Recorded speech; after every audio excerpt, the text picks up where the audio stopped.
One little girl, 14-year-old girl, stands up and she says, Sadguru, they are saying Rama walked from Ayodhya to Sri Lanka. Is it practical that somebody can walk from Ayodhya to Sri Lanka, or is it just a story? Then I look at her and say, see, you are still a young girl. After a few years, you will find a man. When you find your man, do you want that kind of a man that if you get lost, he will walk all the way? Or he will think this is not practical and find a practical solution in his neighborhood? What kind of a man do you want? Well, even the little girl knows what kind of a man she wants. Now, why this question I'm bringing this up is, I want you to listen to this carefully, not reacting all the bhaktas.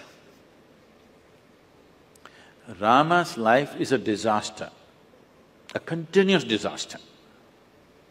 King born as a prince, coronated as a king, just married with his young wife, some political stuff, ends up in the jungle. Living in the jungle, some television show may be showing it as some kind of a romantic affair, okay? Living in the jungle is not a romantic affair, believe me. I have individually, by myself, I've lasted in the jungle for weeks on end by myself, eating out of the jungle. After 3-4 weeks when I came out into the town, people wouldn't recognize me.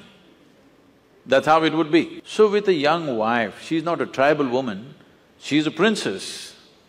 Living with her in the jungle is not a romantic affair, it's a tough life. Knowing that it's very difficult, his brother also follows him to assist both of them because he knows what will he do with this young woman in the jungle. Then as if that was not enough, his wife gets kidnapped, Sri Lanka. And then, because the wife means so much to him, he walks all the way, despondent, not a nice trek, not knowing whether she is alive or dead or what has happened to her. He walks down all the way, builds up a Tamil army, goes across, burns down a beautiful city, kills many people, gets back his wife, goes home. Now the wife is pregnant, no sonogram. So he doesn't know whether it's a boy or a girl, or boys or girls or what. This is important for a king. For a king, it's very important that he has a son, because it has to continue. But then once again some political situation, he sends his fully pregnant wife to the jungle.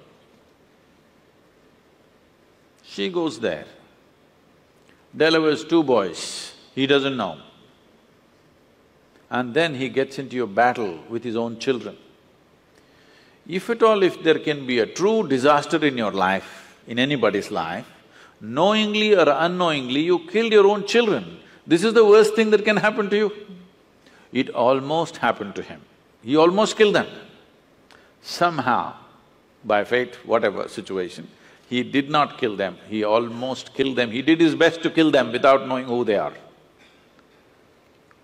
Then Sita dies without ever seeing him again. You call this a successful life? No.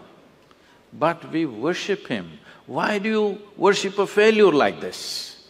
Because no matter what disasters happened, the man did not become angry, hateful. He did not lose his balance. He maintained his balance 100%. He did not give up any of the values and ethics with which he lived. A continuous disaster, a serial disaster he is, but unmoved, untouched. It is this quality that we are bowing down to. We are not bowing down to him because he's a super success. He is a super failure, but within himself, do what you want. You cannot take away who he is. one of these incidents that happened in his life happened to most people, they would all be cracked up. Yes or no? Just one of these disasters happened in people's lives, they will crack up in their minds. Serial disasters, but total balance.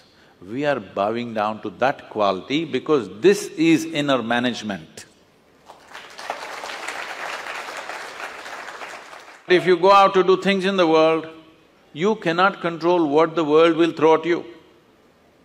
But what you make out of it is 100% yours. You wouldn't mind stepping into any situation, facing anything in the world because you are in a blissful chemistry. Rama is in a peaceful chemistry. No matter how many troubles you throw at him, similarly, if you have blissful chemistry, no matter how much nonsense somebody throws at you, you're blissful.